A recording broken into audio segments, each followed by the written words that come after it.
Good afternoon. Welcome to the webinar. This is co-hosted by the Financial Services Innovation Centre and the Digital Transformation Lab within UCC. My name is JB McCarthy. I'm the Development Director for the FSIC, and my co-host, Tony. Hi, everyone. My name is Tony Maroney. I'm a member of the Steering Committee of the Digital Transformation Lab. Absolutely thrilled to be here with you today for such a topical discussion. Okay, we're going to jump right into it. So our first question to Laurie. Laurie, how do you define digital assets, and which digital asset do you think are particularly exciting at present? Wow, okay. It's a tough question to start, to be frank. Digital assets, what do I describe them as? Look, I think that it's a term which encompasses cryptocurrencies, stable coins, central bank digital currencies, and also things like recent phenomena such as non-fungible tokens or NFTs. So that is the way I think I look at digital assets, and I'm sure as time goes on, there will be more, I guess, innovation and further evolution around digital assets, and there'll be other categories that we come to know of. And to the second part of the question, geez, what's most interesting to me? I think they're all incredibly interesting, to be frank. It's very hard. It's like picking a favorite child in a lot of ways. But I guess Bitcoin always gets the headlines, and probably deservedly so, as being the first. But I think the central bank digital currency landscape is absolutely fascinating to see how that plays out in the next few years, and the changes that will bring to the financial system and society at large. I think stable coins are starting to really show a lot of promise, in the work that Visa and PayPal have done in relation to stable coins. I think is really interesting to see how they're beginning to be used for internal book-to-book transfers, and also transfers between different entities. So I think that's another really interesting area. And then look, how do you not talk about non-fungible tokens? In terms of, I guess, the Jack Dorsey's tweet being sold for $2.3 million and then sold again. We have The Weeknd and their album, I guess, coming out as an NFT. We saw the Kings of Leon album come out, or the latest album come out as an NFT, the pieces of art. So very hard to answer the second question. I feel like it's a bit of a cop-out, but would love to hear what other folks on the panel have to say about that one. Deborah, you might have some other views from some of the customers that you are engaging with. Absolutely. And unfortunately, for being a lawyer, it's kind of, I'm reminded of Oscar Wilde, the importance of being earnest. What is a digital asset is a really important question. And it's because the terms can be really confusing. They're used interchangeably, and there are significant and different legal implications of that. So I really need to get to the bottom of that. And the central bank, I head up the asset management and financial services regulatory team in Evershed Sutherland. And we are not only expected to be lawyers, but the central bank refers to us as gatekeepers from a risk perspective. So once we get into what is the definition, we also have to consider the technology underpinning the different types of digital assets, because that has different risks associated with it, particularly around insolvency, AML, and other pieces. We really need to understand that. And it's a simple fact that this is an area of technology that's evolving rapidly, and the law is lagging behind, as often is the case in financial services. This is something new. So digital assets, which is going to say something shocking, have been around for quite a long time. And they're not new and novel.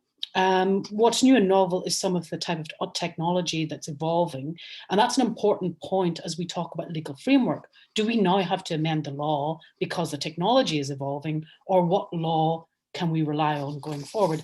But I've talked a lot and not actually answered your question. So to the point, there's no single global definition of digital asset. This is something regulators are going to talk about a lot further. And I know that May is doing a lot of work in this area, but labels are diverse: digital, virtual, electronic, cyber payment, utility, investment. Assets often being described as currency, coin, or token. And even if I stop with the token, when I talk to my technology experts, as we try and look to the risk factors, they go, what is a token? It's not even a bit of code. How are these terms being used, and how are they being understood by lawyer versus technology person? And you need to really look at that and get involved and bring everybody to the table. Digital asset is a term that describes any asset in digital form. So examples could include a movie, or Ethereum, or FIFA online games, or other game accounts and music. These assets are not tangible, they have no physical presence. Crypto assets, however, are digital assets that utilize the technology behind cryptocurrencies. Meanwhile, not every digital asset necessarily needs to rely on cryptography, and thus is even a broader category of digital assets. If it has value and it is a digital asset. Now, I'm going to talk about favorite children. Back to Laurie's point, I'm the eldest, so I feel kind of bad saying this. Eldest is not normally the best. So ESG and technology is something really close to my heart. It's close to everybody's heart. And if we look at the pandemic and what's happening in the environment, these are some serious factors. So I think the new platforms such as Cardano and Polkadot, both created interestingly by people who founded and left Ethereum project, have a novel approach to their proof of stake model. Bypassing the Bitcoin issue with its wasteful proof of work consensus method. Ethereum seems to be going in this direction too, so hopefully the massive power consumption issue will be resolved. And with investors such as myself demanding products that have an ESG focus, this is going to be solved. And yes, Laurie's right yet again on many people are buzzing about NFTs. And if we look at a recent example of the 69 million got for an NFT at an auction in Christie's in New York, what I find most interesting about NFT from the legal perspective is the setup that the original artist, Beeble, will always receive a percentage of the sale of NFT. And this percentage is built into the smart contract. It allows the artist to profit from subsequent sales of the art.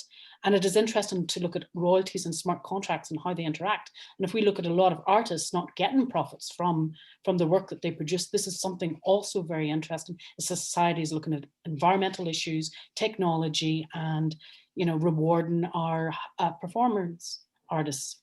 So very interesting question, and we could talk all day on this, but I'll just stop. Very good. May, what's exciting Department of Finance at present? Sorry, could you say that question again, JB? No, I'm just wondering what's exciting the Department of Finance at present in this space. Oh, the Department of Finance, not sure. I'll tell you what doesn't let me sleep at night. And at the moment, certainly it's been the market in crypto assets, draft regulations obviously is quite topical. So I'll tell you a little bit about this, and then maybe I'll try to link it into what Laurie and Deborah said already in terms of the digital assets and what's not digital assets. When I started looking at blockchain over 3 years ago for the department, I found myself trying to explain those technology terms to people who obviously worked in policymaking for many years. And I had to bring it within the remit of financial services. And I used to have this idea of the onion, to say digital assets is the outside of the onion. So as Deborah said, pretty much is the digital representation, but certainly that's the way I understood it. And I've stuck to that, is the digital representation of something that really is tangible out there, okay? So an attachment of a document that you have is a digital asset. Yeah, you still have your letter, but you could scan it and attach it and send it on. So that digital asset, particularly is a contract. So that's a digital asset is the outside of the onion. And then within that, I looked at virtual assets. And the virtual assets then potentially are those that actually do really exist in that virtual. So maybe some of them they don't have a representation in real life, but some they do, particularly around the financial services sector. Within the virtual assets, then you'd be looking potentially at crypto assets. Within crypto assets, you go into the onion to cryptocurrencies and so forth. That's important because in the weeds of trying to look at this mammoth 160-page draft proposal for a market in crypto assets by the European Commission, we've come to a very simple realization, is that the word asset is not defined anywhere in financial services legislation in the EU. So how do we go about to agreeing on a market in crypto assets when we haven't agreed on what an asset actually means across 27 jurisdictions?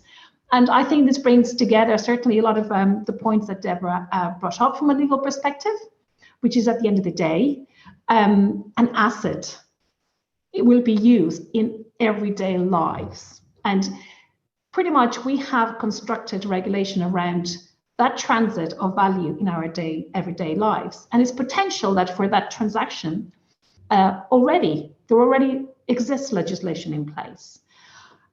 So when you start looking at this we just have to figure out how to, what is the risk of not having regulation or not having legislation for potentially this new transaction piece.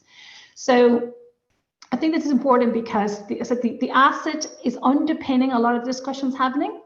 And as new as some, whether it be NFTs or DeFi or any other even crypto assets, cryptocurrencies, tokenization of real financial services, instruments, and so forth. If the essence of that asset, it's something that we have already touched upon from a regulation or legislation perspective, it should apply to that. And then it's just that little very small piece that it's still evolving, they're still figuring out, they're actually coming up with new ways of dealing with, they're actually allowing for new transactions. That is going to be probably the more tricky bit.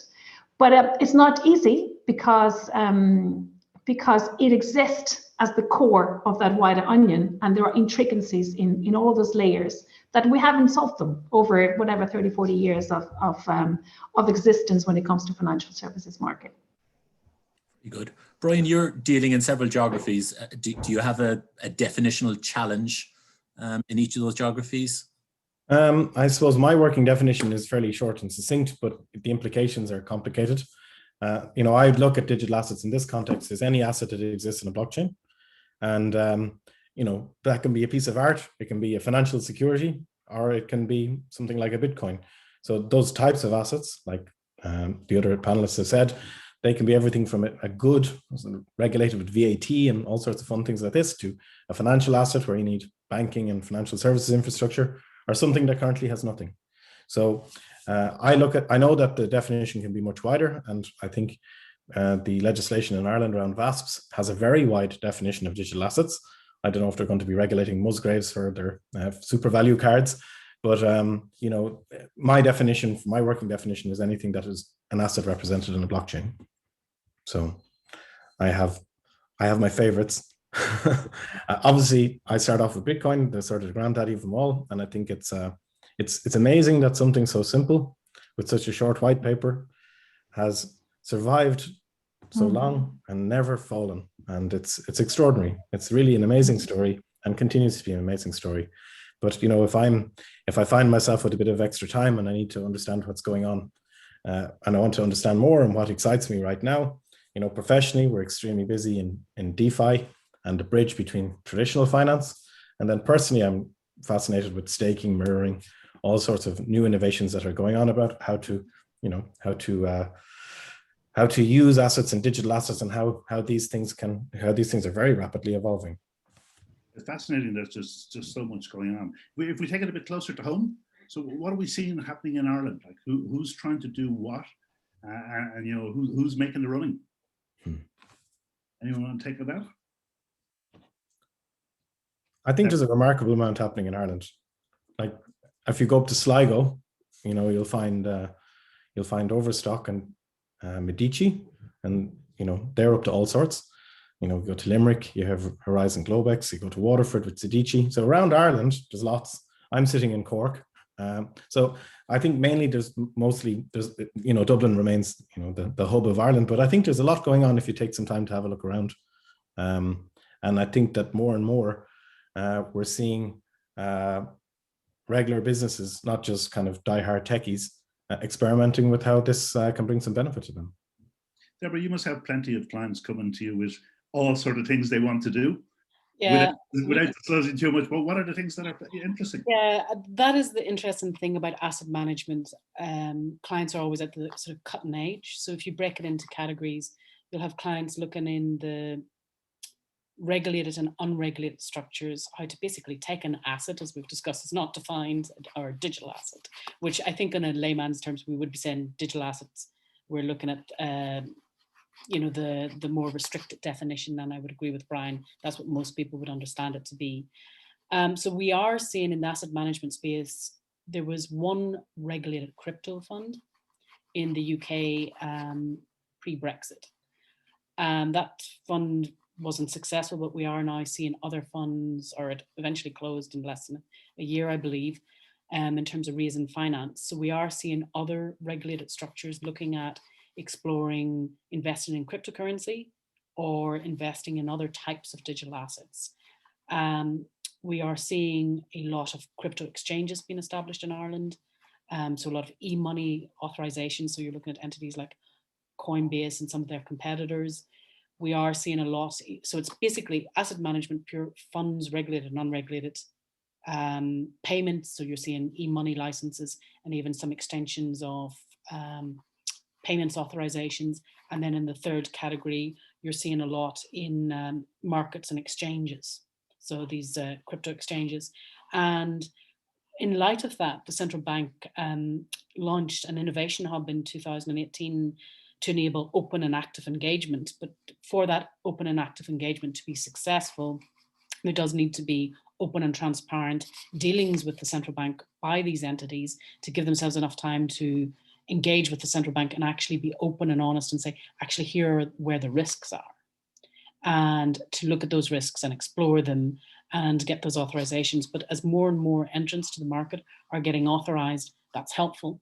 We're also dealing with the perception challenge, because as soon as anyone hears blockchain, they suddenly think cryptocurrency, and it's back to that muddling of definitions where blockchain has so many uses and smart contracts. And what you're really looking at is, where is the risk? And it's sort of bringing it back to basics, going, well, is there a risk here? What is it? Identifying that to the central bank, how it's being managed. And a great technology person I was dealing with one of my clients, they explained it's really about having the proper governance framework in place as well, and bringing it back to the really simple pieces that May was talking about earlier. Do we need actual extra law, or are we confusing apples with oranges here, where we're looking at the wrong things? I will say that some of the risks that we have seen is in certain types of structures, it's the enforcing of judgments against debtors and how that's going to be solutioned. That can exist even in your financial services outside of digital assets, but digital assets creates more risk there. So I think May has already outlined the raft of European legislation that's coming down the track that's been looked at. And in terms of some of the lack of clarity, there's entities establishing that currently aren't authorized, but probably will be brought into scope in the future. There's some that do require regulation. But in terms of opportunity, yes, we're seeing new opportunity for regulated and unregulated funds. We're seeing tokenization of a number of types of assets, or the uses of the blockchain just for acting even as a registrar. In terms of the service providers in the market, certainly our German office dealt with a number of the first custodian type licenses for this particular type of asset class. Similar legislation doesn't exist in Ireland, but we're seeing a lot of evolution, a lot of work, a lot of business, and that's really positive for Ireland. And the engagement with the central bank, as I say, the innovation hub. I mean, I could give more details, and I don't know how much details people want to go in today on that, but you know, the central bank, I've certainly found them open to considering these issues on the basis that clients are coming in not asking a regulator to solution their product, but have actually thought about these issues and are coming with the solution in an open and transparent manner. And certainly the central bank is open on fintech developments. The question after coming in here, which is, love to hear the panel's views on the processes and technologies emerging which support the digitization of physical assets, and then making sure that the underlying asset hasn't been altered. So anyone want to pick up on that? Laurie, you can see you getting ready to jump in. I'm just trying to see the question myself, sorry, so I can understand a little better. So it's processes and technologies emerging which support the digitization of physical assets. I guess, look, this is where a lot of tech companies are seeing that as an opportunity to help bridge that gap. I think there are startups out there who are, I guess, helping you create tokens as the case may be. TokenSoft being one, I think in the US, Tokeny from a European and Lux perspective, they'd be probably some of the companies that come to mind off the top of my head. I'm sure there's a bunch of others, but they are companies where if you do want to tokenize something, they have a platform that's ready to go. And I'm sure there's a bunch of other companies out there as well that are open source, and you'll be able to access that technology directly and create your own version. And this is actually I think one of the really important, but probably lesser known and subtle points around the digital assets and blockchain era specifically, is that one of the major reasons why it is so incredibly innovative is due to the fact that the vast majority of the protocols that are out there are open source. So Brian mentioned earlier in relation to decentralized finance, or DeFi, so Compound or Uniswap or Aave, they are all open source. So what you're seeing is DeFi protocols becoming increasingly popular, and then people are taking an instance of that code and are developing their own flavor, their own unique differentiators in terms of product features. So it is leading innovation, and open source is just leading to so many more features, which I think is why you're just going to continue to see so much more in this space over the remainder of the year and into next year as well. May I come in there quickly? Just where I say, and I'll take it as just on the back of what Laurie said. I like, listen, I like the Uniswaps, I like the DeFi, absolutely love it. But I also try to look at it from the other side, which could come in maybe a bit more boring, but I do think that it opens up opportunities, particularly for companies who are in the space. So take it for, and I know this is in the context of the discussion that we're having for Ireland. The beauty about open source platform is there's no borders, okay? Here we are a member of European Union, that despite the years that we are, it still has borders. It still has passports and passport numbers that participate to a particular country. And that's just an example. I mean, if you start rolling it out to your E111 help card, or the fact that you might have a no claims bonus letter in Ireland, which you cannot use in Germany, okay? Blockchain could be used to really underpin the growth in a proper cross-border European market union. And this comes to all services for citizens. And this is where the trust would come, even though it's an open source platform, but it doesn't have to be owned by any one government, but the trust would come with, say, I'm about to employ someone who comes with a degree from an obscure university somewhere in some small country in the European Union that maybe I've never visited. I don't have to worry, or I don't have to be requesting, and apologies if I'm taking away future revenue income for any solicitors that might be translating such degrees, but I would be able to take accreditation or experience or whatever it is directly from that one digital token that says me that person did complete that course and does have that experience, and it doesn't matter where he was, that person is allowed to travel freely across Europe. That ability to trust the external or the real world into the digital world, to allow citizens to choose where they want to work, is just not, personally, it's just not being looked at just yet. You know, I mean, it's great to look at cryptocurrencies and it's like to a blockchain, because it's so new and it's so exciting, and, you know, it comes out in billions and all these fantastic shows on TV. There's a little bit of, that's the sexiness part of it. The reality is that same technology can do amazing, amazing things for us as citizens, I think, if not of Ireland, to the EU. And from a business perspective, and I'm not sure, so I'm trying to see who, I think it's Kevin who raised a question. For your perspective, Kevin, if you're the owner of a company, for example, and you want to say, well, I have an idea, I could do something with this, who could I monetize it? Consider this, that with a global reach of a blockchain platform, you could be providing a product or coming up with designing a product for something that can be used across the EU. And that straight away, yeah, it might be based in Ireland, but that could be used across the 27 member states. And I said it's something that the European Union has been trying to do with the European Blockchain Services Structure, the FCPs. And personally, I would love to be able to find more of that, where something has happened here and we've exported it. And an example of that is, for example, the COVID tracking app. That was designed, rolled out. I know it wasn't based on blockchain, but this is something that actually happened very quickly in a matter of a few weeks. And then that idea, that product was actually exported and sold to other jurisdictions. That's the boring kind of wider government view for me. Brian, you're operating in a couple of countries. Like, what do you see needs to happen for this to be mainstream? Well, if I come to mainstream 1 second, that question, there's all sorts of innovations going on between NFTs and real world assets. You have everything from near field technologies being attached to physical goods, and other innovations. So you're getting AI and NFT meeting NFC. All of these sort of things are happening, and there's any number of startups around the place doing it. So I think it's one of the areas exploding this year. On mainstreaming, I think that a lot is mainstreamed already in Ireland, even if some incumbents might be a little reluctant to accept it. How many people in Ireland have either PayPal, Visa, or MasterCard?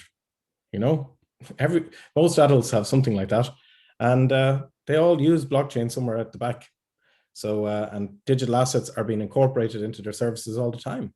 So it might be that some Irish players might be a little bit behind the curve on this, or perceived to be a bit behind the curve, but I don't think Ireland or indeed the world is waiting for them. So I think that things are going mainstream right in front of us right now. Interesting. The question in from Tony there, Deborah, right up your street, I think, harmonization of regulation.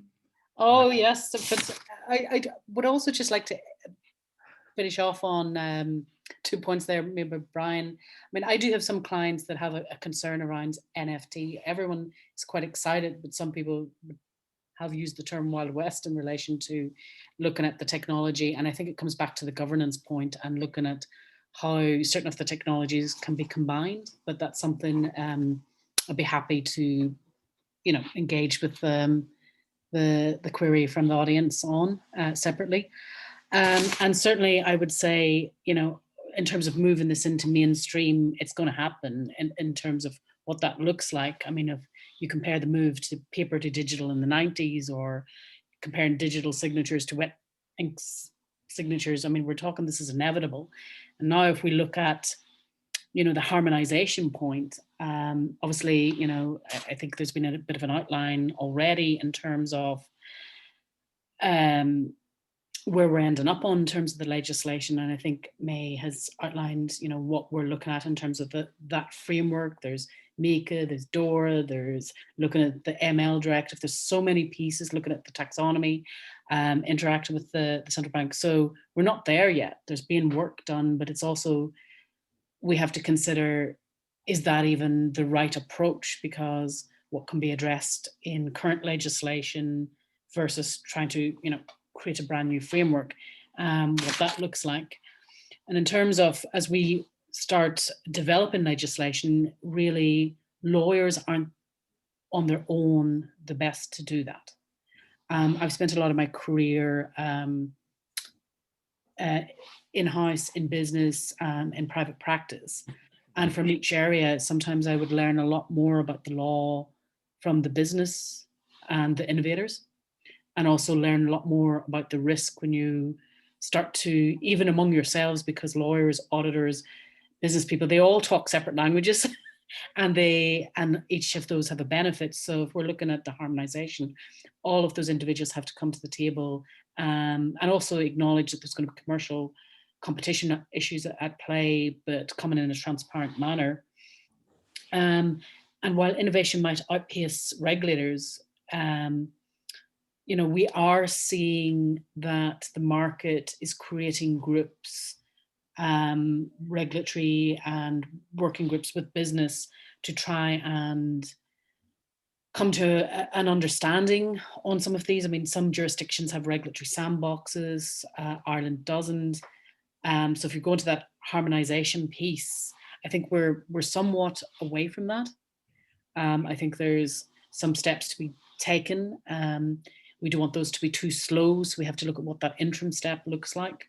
If we even look at harmonization, even in the asset management space, AFMD and UCITS, those were harmonizing pieces of regulation governing areas of law that should have been settled for more than 20 years. And even though we were looking at directives and regulations, there's still differences across the jurisdictions.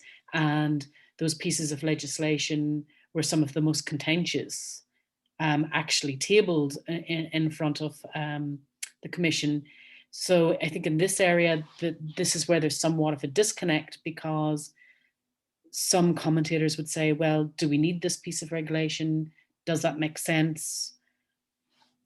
You know, even how the market in a particular jurisdiction may evolve, there could be reasons for that. And does it need, in certain circumstances, actually to be harmonized?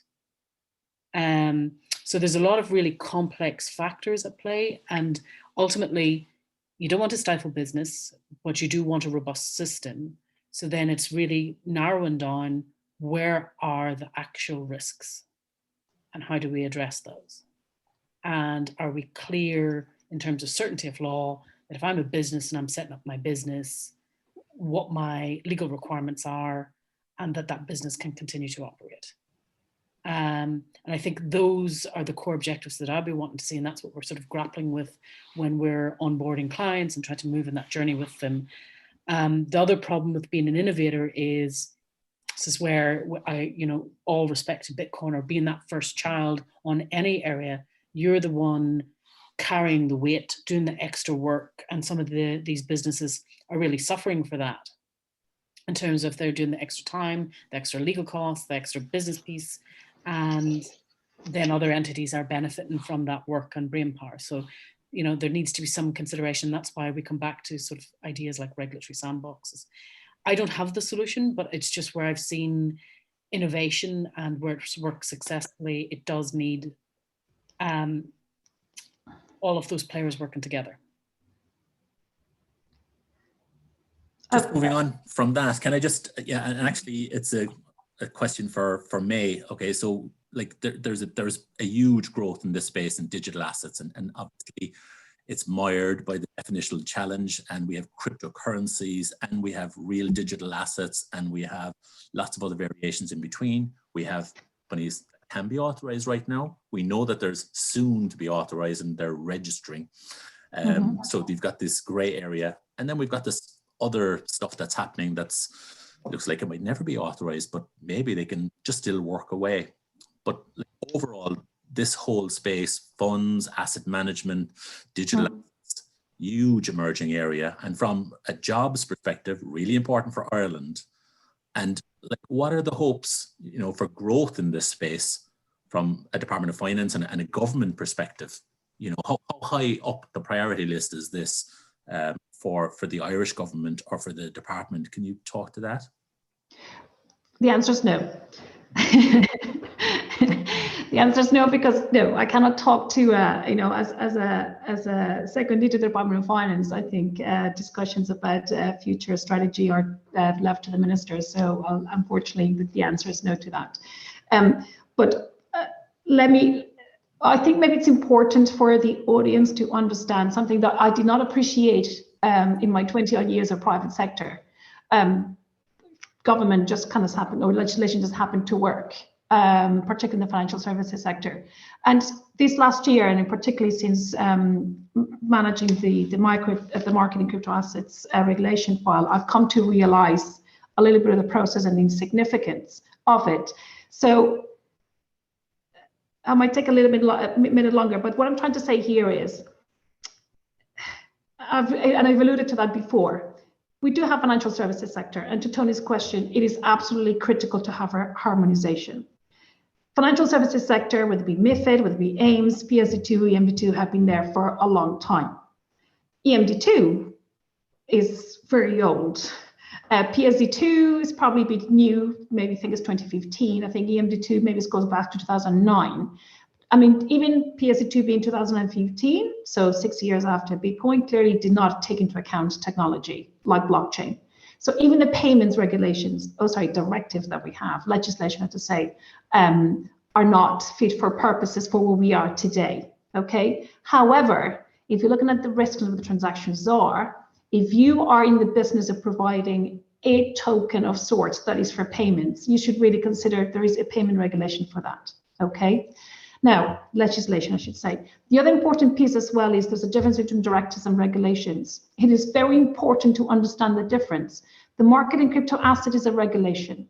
Okay. That means if accepted and when accepted, it will be from the day go, it will be 100% applicable to Ireland.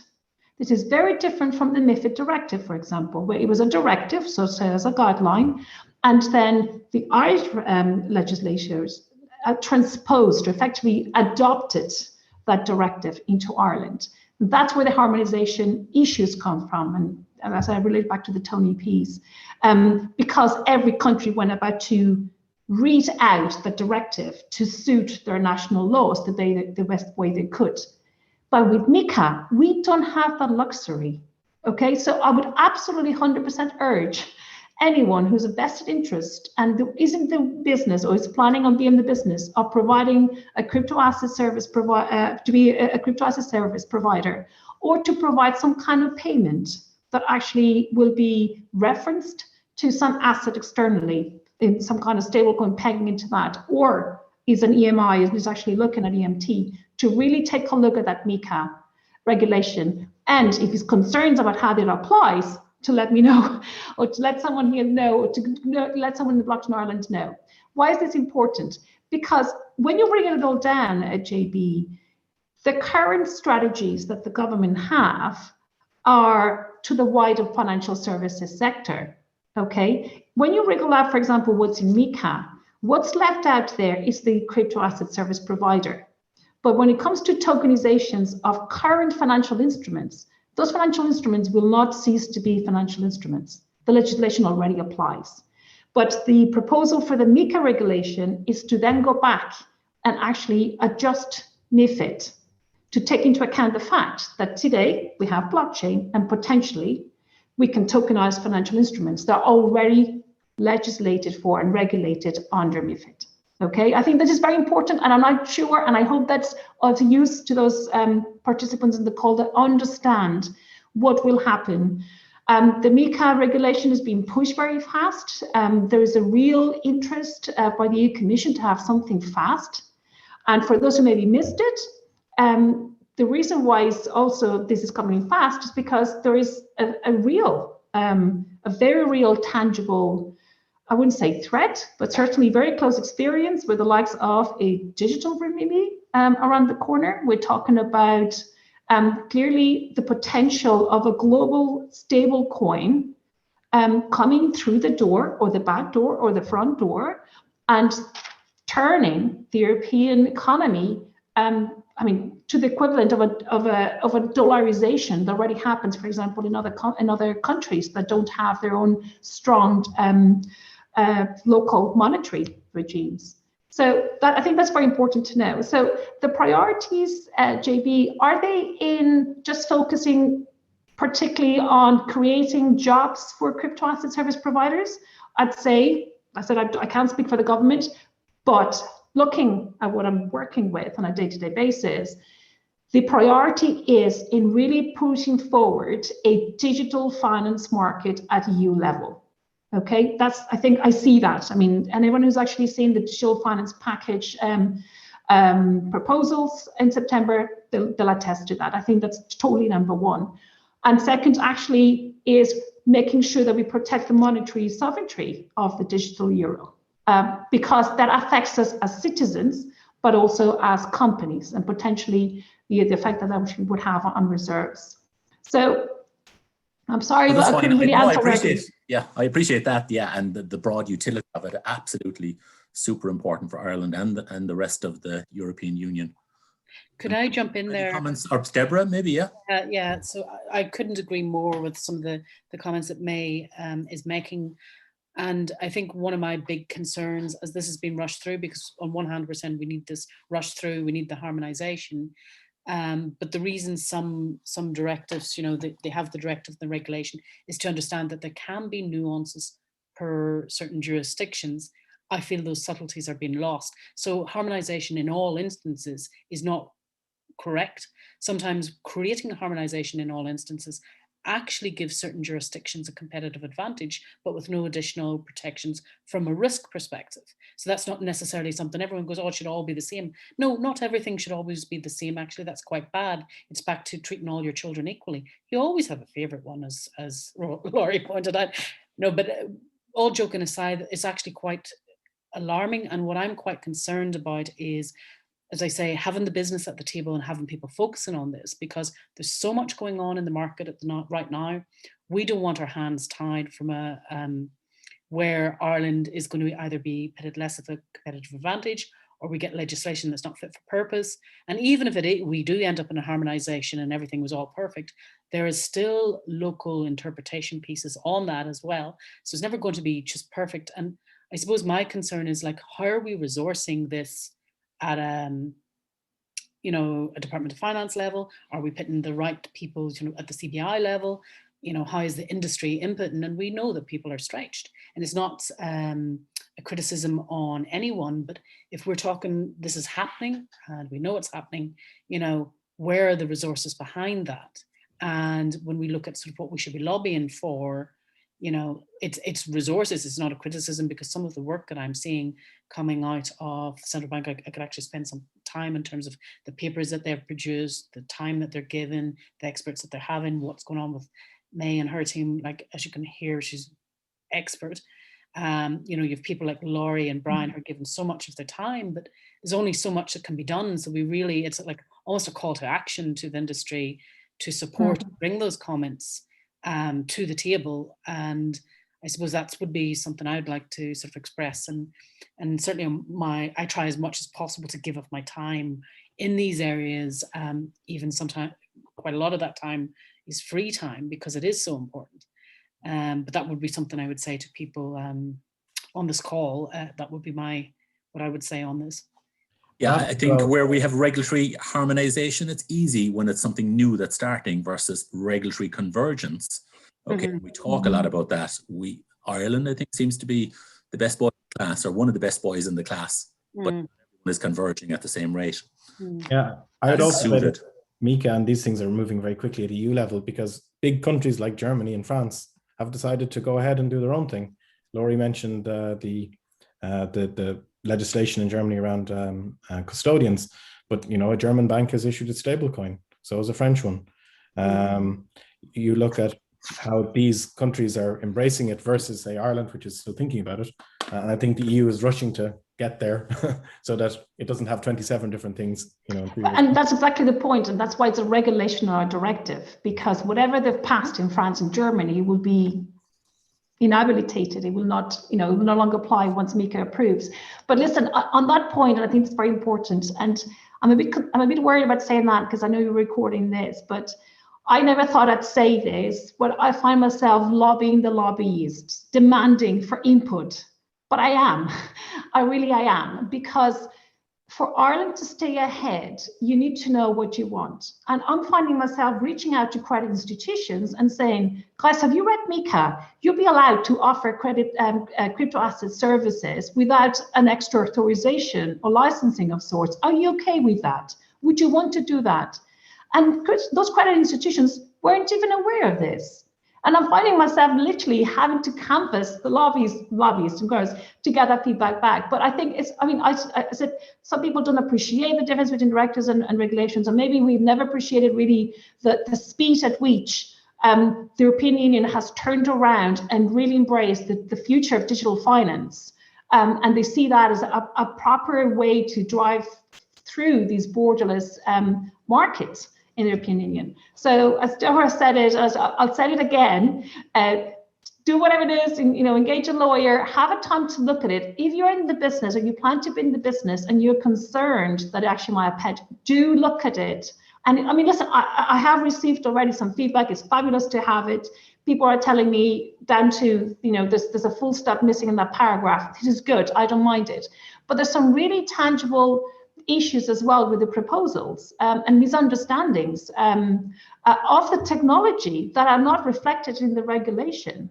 Okay, so there is at the moment is a draft regulation with a lot of ambition, but you know, me with my interest of Ireland, I think it's great to also to talk to the EU piece. But from my interest, obviously, I always say this very to wear that Ireland jersey is how MiCA will affect our companies here. Okay, I think that's absolutely key. And the one piece that, and for that I'm looking at Deborah now, is how would MiCA affect those companies here, but outside of MiCA? So, I mean, you mentioned earlier on, Deborah, the enforcement, for example, against debtors. There's a little bit of that in MiCA, but what is our common law in Ireland saying about this? What about dispute in terms of business contracts? All of that stuff, it's already out there. You don't have to wait for a regulation to come out to be implemented. And again, it's something as well that I think we could be getting ourselves a bit of step if we actually reviewed what currently is and could apply in a future world with decentralized finance, for example, is absolutely okay across EU borders. Tony, is it okay if I come back on that? Because yeah, there's a couple of points there that, so the reason I'm asking for the call to action and needing the technology people to come in at this. So let's say Ireland, and we have to remember who Ireland is, because there's a great humility in Ireland and people forget who they are. We're one of the second largest fund domiciles in Europe. With the expertise that sits here, we often forget like how big and strategic and important Ireland is. And we've mentioned, yeah, Germany's got a stable coin and this other country's got a stable coin. Great. But our regulator, who has experience and hasn't had issues and is very experienced with asset classes, is saying, I'm concerned there's a number of issues around these stable coins. And if people aren't lobbying and looking and feeding back into these papers, our regulator has been put on the back foot when they're at the European table. They don't have the information or the data that it needs to support us. So let's say we decide, no, we don't want X, Y, and Z. If, as May has outlined, this goes ahead, then companies can sell services into Ireland. So we need to think, we have to get to the table and help our regulator. And I'm sorry to say the word, but I'm going to have to say the Brexit word. And I've spent a lot of my career lobbying at the ESMA, the Commission, and individual regulators across Europe on various pieces of legislation. And it's just even a numbers game to have the industry bodies in the UK working with you and helping you on some of these pieces. You know, that's another challenge in terms of the environment that we're in at the moment.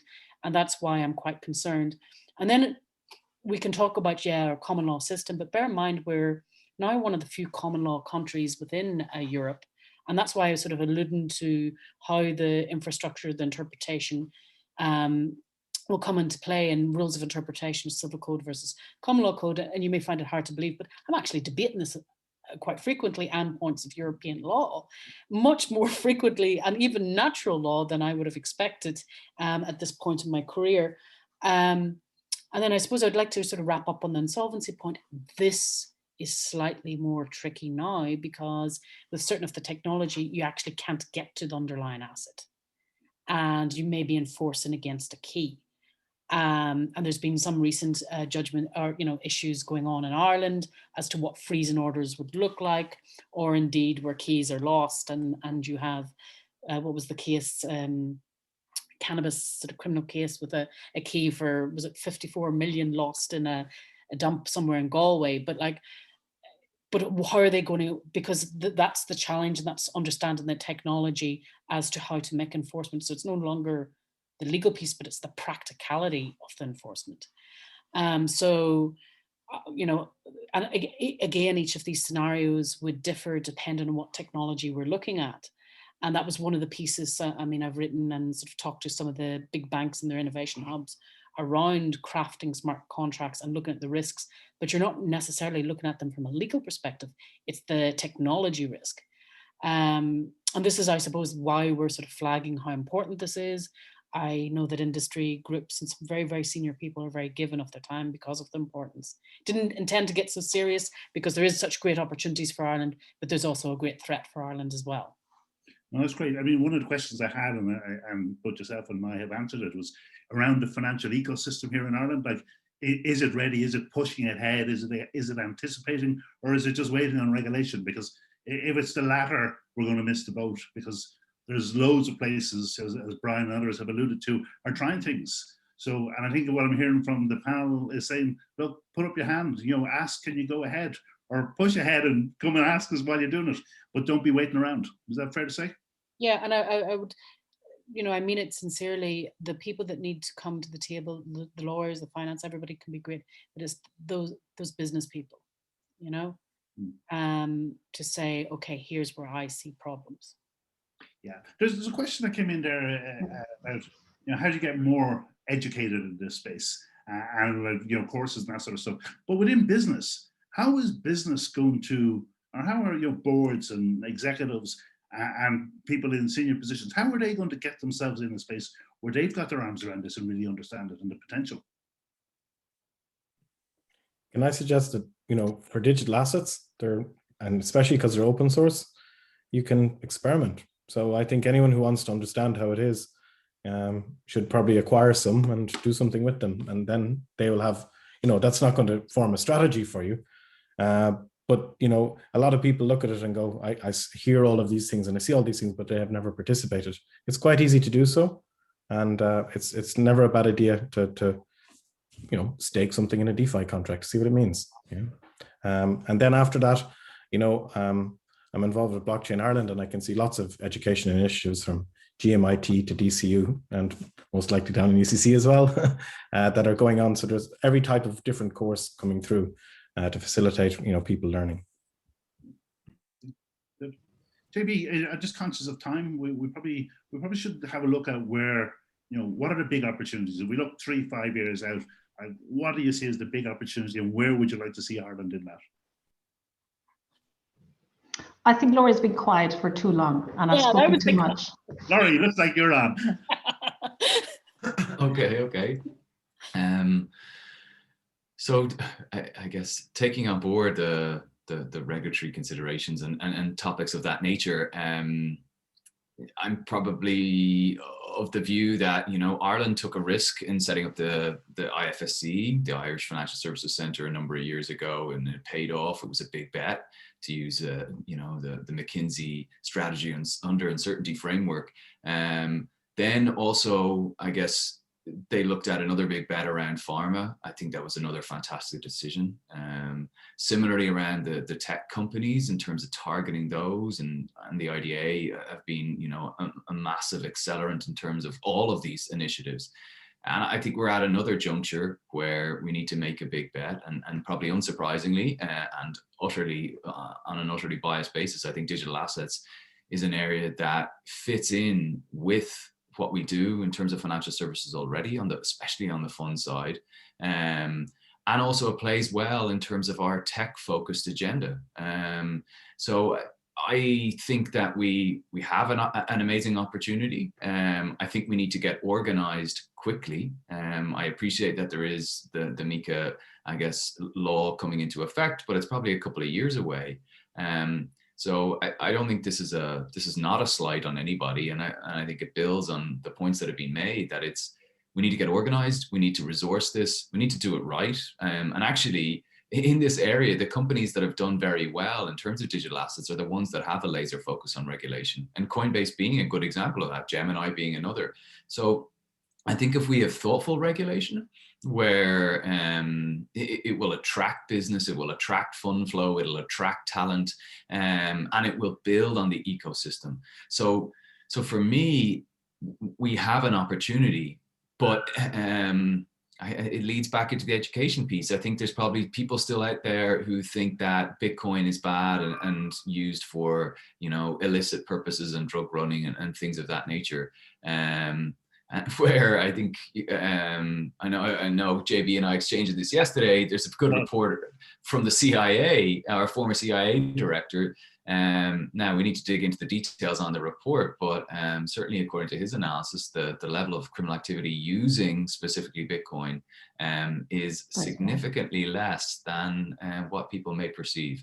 But either way, look, it doesn't matter what I think. I think look at what look at what's happened at the high street level in terms of PayPal's announcements, quickly followed by look at what's happening at a Wall Street level in terms of their maneuvering into digital assets. It's undeniable. And I think Ireland has a great opportunity, but we need to get organized and execute. I agree. And today is the day when we found out one of our banks is leaving. KBC is departing. And meanwhile, we're also hearing from Deborah that she has a pile of stuff on her desk about people entering. So I think that there is a shift taking place. You know, Coinbase, I don't know what it's worth today, but it's probably worth around the same or more than Goldman Sachs, and more than probably the entire banking sector of Ireland. You know, it's very significant what's happening. And I think that if we choose to, use a regulatory sledgehammer on nuts, it's not going to help. There has to be a balance that encourages innovation but protects people. Yeah. I couldn't agree more, and I would really like to pick up on the comment that Laurie made about the criminal activity. That's absolutely what we're seeing on the stats. And the other thing that's quite interesting is also if you look at the amount of your charges on a credit card that relate to fraud activity, a lot of that fraud risk is reduced. So it's like really just assessing what that risk is and addressing it appropriately. And I think we're well positioned, and we just have to keep pushing that we stay in that position. There's an opportunity here, and we shouldn't be afraid of new technology.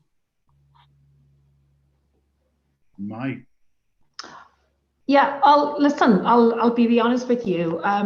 We haven't just lost one bank, Brian, we've lost two. We had 5 at the start of the year. Ulster Bank is also leaving, so we pretty much have 3. So that's how quickly this year is going already.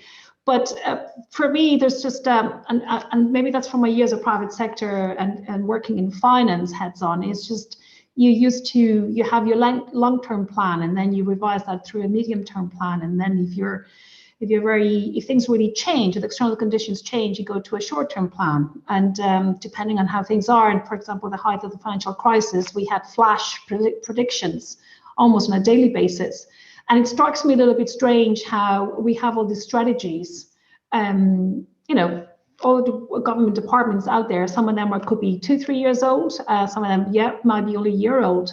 But a year old, that was pre-COVID. And I don't think from a business perspective, we're ever going to go back. I mean, the digital ability that citizens have now is unprecedented. So what probably maybe normally would have taken 5 years before in terms of the normal education. Yeah, I'm talking about, sitting down, showing my grandmother how WhatsApp works.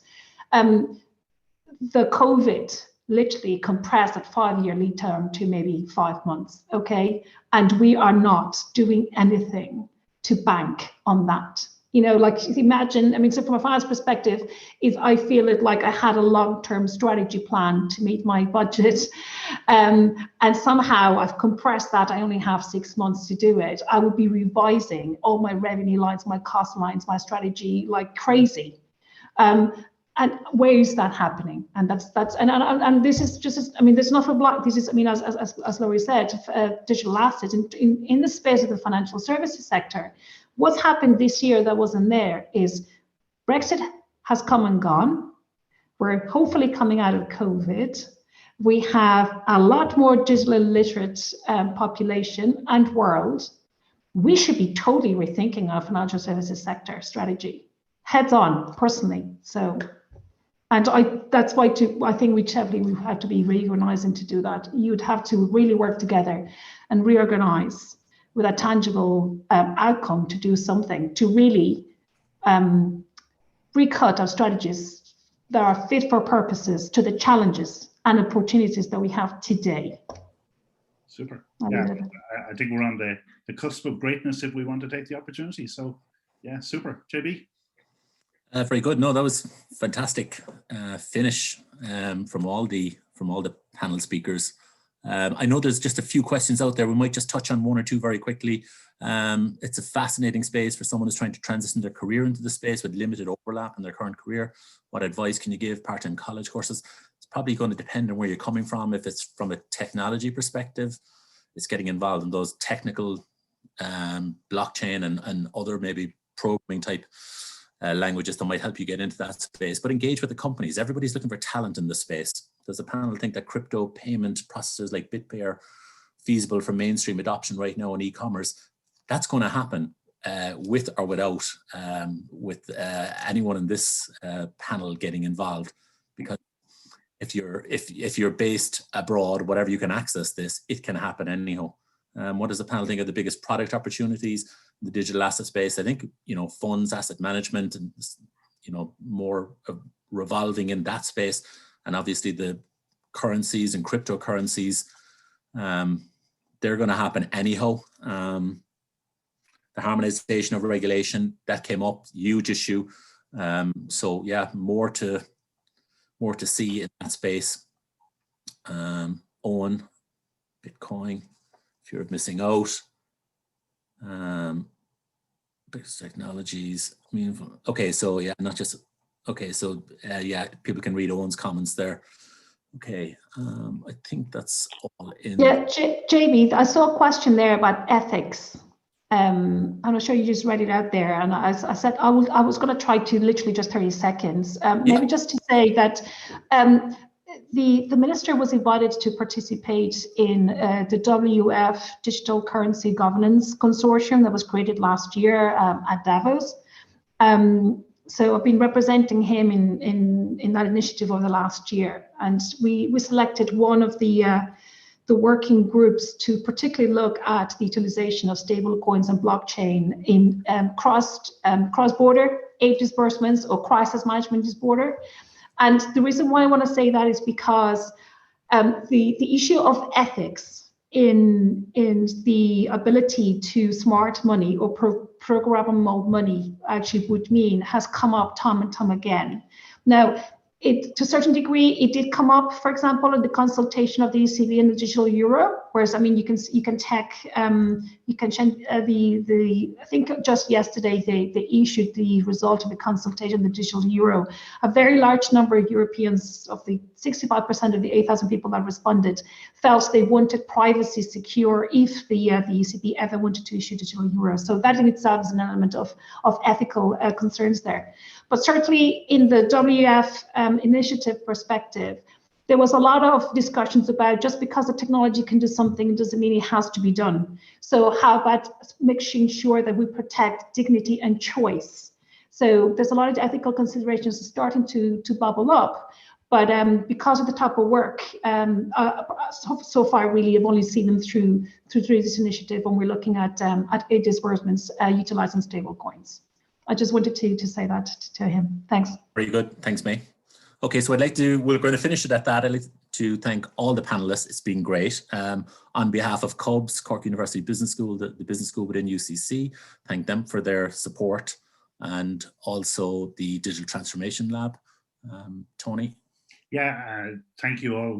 Absolutely super conversation. Thank you to our audience, and thank you to CUBS for their support, and to the rest of the members on the steering committee of the Digital Transformation Lab, Dr. Paudie O'Reilly, Grania Bagnall, and Antonio Santos. It's been our pleasure. It's been a super conversation, and we're so delighted that you could make it. Thank you. Great. Thanks, everyone. Thanks, everyone. Thank you. Bye-bye. I look forward to hear from all of you with all these feedback, comments on Mika, yeah? All the ideas. Hi, thank you. Have a nice weekend. Cheers. Bye now. And everyone.